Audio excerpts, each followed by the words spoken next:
The air inside the Flint Center in Cupertino is stale, recycled through industrial vents, carrying the faint, acrid scent of overheating electronics and nervous sweat. It is January 23rd, 1984. Outside, the world is asleep, oblivious to the revolution scheduled for tomorrow morning. Inside, the revolution is currently unresponsive. The auditorium is cavernous and dark, save for the harsh pool of light spilling onto a lonely podium. On that podium sits a beige box, a plastic cube that is supposed to change the trajectory of human history. But right now, it is just a box. It is supposed to speak. It is supposed to introduce itself to the world with a charming, synthesized voice. Instead, it emits a jagged digital stutter and freezes. The silence that follows is not peaceful. It is heavy, suffocating. It presses against the eardrums of the exhausted engineers huddled in the front row. They are staring at the screen, praying for a pixel to move, for a cursor to blink. Nothing. The Macintosh, the machine that Steve Jobs has promised will liberate humanity from the tyranny of command lines, has just choked on its own ambition. The problem is invisible to the naked eye, but catastrophic in the logic of the machine. Memory. The Macintosh ships with 128 kilobytes of RAM. In 1984, that is a respectable amount for a spreadsheet, but Jobs doesn't want a spreadsheet. He wants magic. He wants text-to-speech synthesis running alongside complex graphical animations. He wants the computer to have a soul. But souls take up memory, and 128K is a closet trying to hold a cathedral. Every time the software team tries to run the full demo sequence, the scrolling text, the Chariots of Fire theme music, the synthesized voice saying, "Hello, I am Macintosh," the memory buffer overflows. The stack collides with the heap. The system panics. The screen goes garbage. This isn't just a bug, it is a mathematical wall. The engineers, their eyes rimmed with red, know the physics of the situation. You cannot pour a gallon of water into a pint glass, no matter how much the CEO screams at the water. The rehearsal clock is ticking. Every minute wasted is a minute closer to the doors opening for the shareholders, the press, and the skeptics. The team has been working 90-hour weeks for months. They have sacrificed marriages, sleep, and sanity for this beige box. And now, on the precipice of glory, the machine is mute. It refuses to perform. The silence in the auditorium grows louder, amplifying the hum of the cooling fans, mocking the grand ambition of the computer for the rest of us. If the Mac doesn't speak tomorrow, it isn't a revolution. It's just another calculator. And in the shadows of the wings, watching the crash happen for the third time, Steve Jobs is not looking at the computer. He is looking for someone to blame. The tension is a physical weight pressing down on the chest of every person in the room. We often think of technology as cold and precise, but in this moment it is fragile, temperamental, and failing. Steve Jobs walks out of the shadows. He does not yell. In some ways, the quiet intensity of his disappointment is far more terrifying than his legendary rages. He walks straight to Andy Hertzfeld, the software wizard who has practically lived inside the Macintosh's operating system for the last 2 years.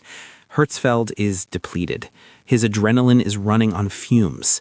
He knows the code is perfect. He wrote it. He knows the compression algorithms are miraculous. He designed them. But he also knows that the hardware simply cannot shoe what the software is biting off. The 128K limit is a hard deck, and they are crashing into it at Mach 2. Jobs stops in front of him. The auditorium feels freezing cold. Jobs looks at the crashed screen, then at Hertzfeld, and delivers a sentence that will haunt the engineer for the rest of his life. "You have to fix this," Jobs says, his voice flat and deadly serious. "Because if it doesn't work, I'm going to introduce you to the audience tomorrow. I'm going to bring you out on stage and tell everyone that you are the reason the Macintosh isn't speaking." It is a brutal, visceral threat. Jobs is not just threatening Hertzfeld's job, he is threatening his legacy, his dignity, his very identity. The ultimatum hangs in the air like a guillotine blade. Fix it or be the villain of the story. Hertzfeld feels the blood drain from his face. The unfairness of it is staggering. It's a hardware limitation, a physical constraint that Jobs himself signed off on to keep costs down. But fairness has no place in the Flint Center at 2 a.m.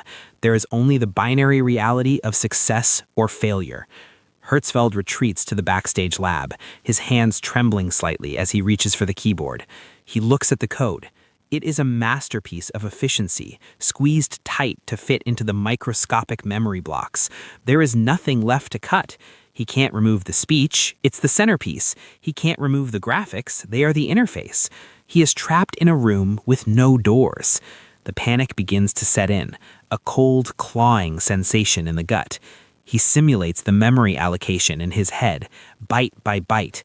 If he moves the sound buffer here, no, that crashes the video driver. If he loads the speech phonemes later, no, the audio will lag. It is a moment of pure existential professional horror. The world believes that genius is a steady stream of eureka moments, but often it is just this, a terrified human being staring into a glowing monitor at 3 a.m, realizing that the laws of physics are not negotiating. Hertzfeld is alone with the machine, and the machine is winning. The clock on the wall clicks forward. 3 a.m., 4 a.m., the sunrise is coming to expose them all. He needs a miracle, but miracles don't exist in engineering. Or do they? Sometimes when the front door is locked, you don't pick the lock, you break a window. The solution, when it comes, is not a line of code. It is a deception. It is a hack in the truest sense of the word. Hertzfeld and the remaining hardware team huddle together, whispering like conspirators in a heist movie. They realize that they cannot fix the 128K problem. The bucket is too small. But they have other buckets. Buried in the development lab, hidden away from the marketing materials and the price lists, are the prototypes for the next generation, the 512K logic boards. These are the Fat Macs, beasts with 4 times the memory, designed for a future that hasn't happened yet. They are unstable, rare, and definitely not what the customers will be buying next week.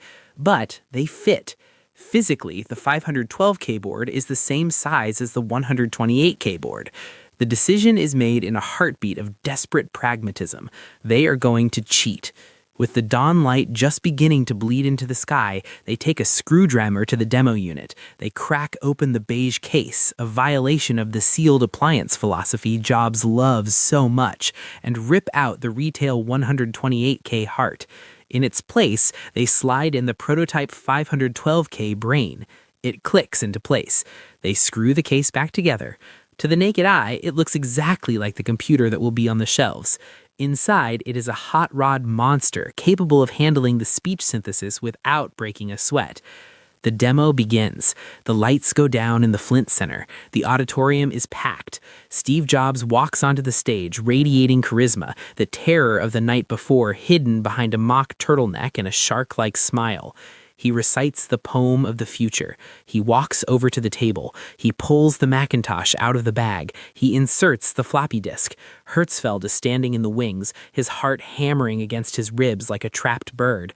If this crashes now, the deception makes it worse. It won't just be a failure, it will be a lie. The screen glows, the graphics scroll smoothly, and then the sound that defines a generation.